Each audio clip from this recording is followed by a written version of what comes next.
नमस्कार। मार्केटिंग का फंडा है कि किसी प्रोडक्ट को लॉन्च करने से पहले घर घर उसका नाम और काम पहुंचा दो। इतना विज्ञापित करो, इतना विज्ञापन करो कि हर घर में वह नाम हो, हर जुबां पर वह नाम हो। और इन दिनों बिहार की पॉलिटिक्स में यही हो रहा है। विश्वास नहीं होता आपको तो सुनिए यह खबर। बातचीत की और तकरीबन 1.5 मिनट से ज्यादा की बातचीत में उन्होंने कई बड़े बयान दिए। निशांत कुमार ने कहा कि एनडीए और जेडीयू दोनों को ही घोषित करना चाहिए। 2025 में मुख्यमंत्री का चेहरा नीतीश कुमार होंगे। सुन लिया ना आपने? आगे बात करते हैं। यह निशांत कुमार बिहार पर 20 साल से राज कर रहे मुख्यमंत्री जेडीयू के सर्वे सर्वा नीतीश कुमार के इकलौते पुत्र हैं, इकलौती संतान हैं। 49 साल के हो गए हैं पर अविवाहित हैं, परिवार नहीं बसाया। और करते क्या है? बीआईटी मेसरा से इंजीनियरिंग की शिक्षा पाई है, पेशे से इंजीनियर हैं पर करते कुछ नहीं है। सीएम हाउस से निकलते भी नहीं है और अधिकतर समय हरे रामा हरे कृष्णा करते हैं। यानी उनकी रुचि आध्यात्मिक है, अध्यात्म में रुचि है और वे खुद भी यही कहते हैं। ये भी मैं आध्यात्मिक दृष्टिकोण से आया हूँ। जो मोबाइल पे मैं हरे रामा हरे कृष्णा सुनता हूँ तो उसके लिए स्पीकर खरीदने आया हूँ ताकि उस पर और अच्छा से सुन सकूँ। जी सर, कहा जा रहा था कि निशांत जी आएंगे राजनीति। अरे चलो सर, आध्यात्मिक पद पे चल रहा हूँ। सुन लिया ना आपने? निशांत कुमार आध्यात्मिक हैं, अध्यात्म में रुचि है, राजनीति में रुचि नहीं है। लेकिन बिहार में इन दिनों सबसे चर्चित मुद्दा है कि निशांत कुमार राजनीति में कब आएंगे, आ भी रहे हैं या नहीं, बताता हूं, बने रहिए मेरे साथ। राजनीति में जिन दो बातों को लेकर नीतीश कुमार की सर्वाधिक प्रशंसा होती है उसमें एक तो है मौद्रिक ईमानदारी, यानी रुपए पैसे के मामले में नीतीश कुमार बेहद ईमानदार हैं। उन पर आज तक सीधा आरोप नहीं लगा है किसी घपले घोटाले घालमेल का। यानी राजनीति के कीचड़ में भी उनकी ईमानदारी बची हुई है। और दूसरी बात है कि उन्होंने अपने परिवार के किसी सदस्य को राजनीति में आने नहीं दिया। न भाई, न बहन, न साला, न सलहज, न बेटा, किसी को नहीं। और यह सबसे बड़ा कारण है कि जब निशांत कुमार के राजनीति में आने की चर्चा होती है तो बड़ी खबर बन जाती है। हालांकि निशांत के परिजन चाहते हैं कि वे राजनीति में आए, उनकी मौसी, उनके मामा। आपको पता ही होगा कि नीतीश कुमार ने अंतरजातीय विवाह किया था। नीतीश कुमार जाति से कुर्मी हैं और उन्होंने एक कायस्थ परिवार की युवती से विवाह किया था।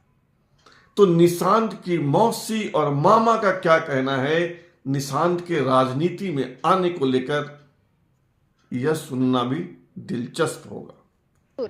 अध्यात्म से जुड़ा हुआ और हम लोग कहते हैं कुछ बोलता नहीं है। अब देखिए क्या समय आएगा तो शायद।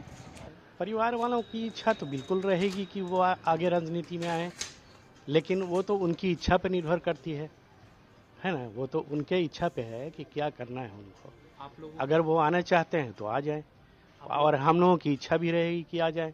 ऐसे हम लोग सलाह देते हैं कि आपकी इच्छा अगर है तो आप आ सकते हैं उसमें, लेकिन वो तो सब उन्हीं की इच्छा पे निर्भर करेगा। हम लोग उसमें जबरदस्ती। अध्यात्म से जुड़ा हुआ और हम लोग कहते हैं कुछ बोलता नहीं है। अब देखिए क्या समय आएगा तो शायद। लेकिन यह कहना कि निशांत राजनीति में कब आएंगे बेफजूल है। सच तो यह है कि निशांत राजनीति में आ चुके हैं। जो निशांत कई माह तक मुख्यमंत्री निवास से बाहर नहीं निकलते थे, इन दिनों बाहर निकल रहे हैं, जो मीडिया को देखकर दूर भागते थे, वे मीडिया से बात कर रहे हैं। पिछले 60 दिनों में 6 बार, यानी हर 10वें दिन उन्होंने मीडिया से बात की। और क्या कहा कि उनके पिता को फिर से सीएम बनाइए, बिहार की जनता पिता को फिर से सीएम बनाइए। उन्होंने अच्छा काम किया है, विकास का क्रम चलता रहे, इसलिए उनका सीएम बनना आवश्यक है। कहा तो यह जा रहा है कि निशांत कुमार का चुनाव लड़ना तय है। वे नालंदा जिले के हरनौत विधानसभा से चुनाव लड़ेंगे।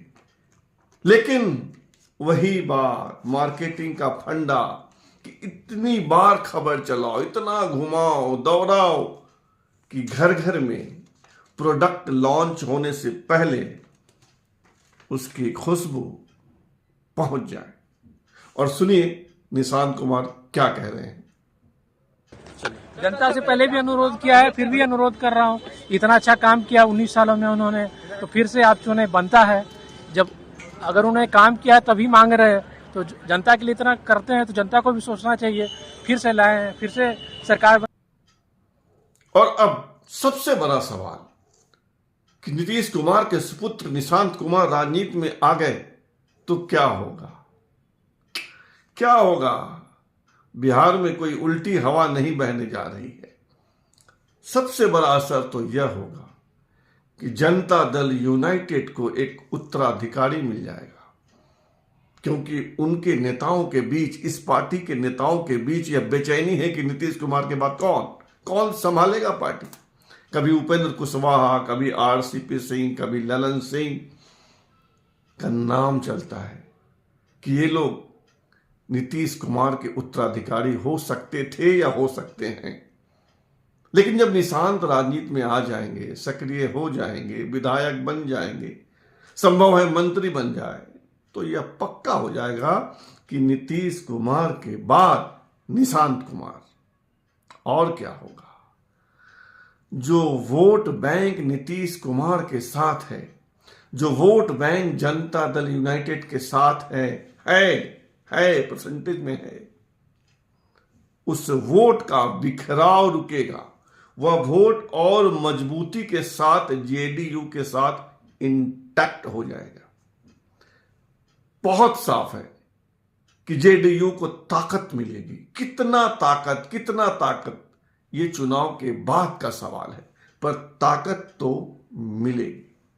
लेकिन इसका मतलब यह नहीं है कि बिहार में प्रो जेडीयू यानी जनता दल यूनाइटेड के पक्ष में हवा चल पड़ेगी, तूफान खड़ा हो जाएगा, आंधी आ जाएगी। ऐसा नहीं होता है। फिलहाल तो इतना ही हो गया है, मान लीजिए, या होने जा रहा है कि जैसे लालू पुत्र तेजस्वी, जैसे लालू पुत्र तेज प्रताप, जैसे लालू पुत्री रोहिणी आचार्य, जैसे लालू पुत्री मीसा भारती, जैसे जीतन राम मांझी के पुत्र संतोष सुमन, जैसे रामविलास पासवान के पुत्र चिराग पासवान, जैसे शकुनी चौधरी के सुपुत्र राजनीति में है, सम्राट राजनीति में है, वैसे ही एक नेता का पुत्र राजनीति में आ रहा है। नहीं, मान लीजिए कि आ गया है, लेकिन उसका इंपैक्ट कितना होगा?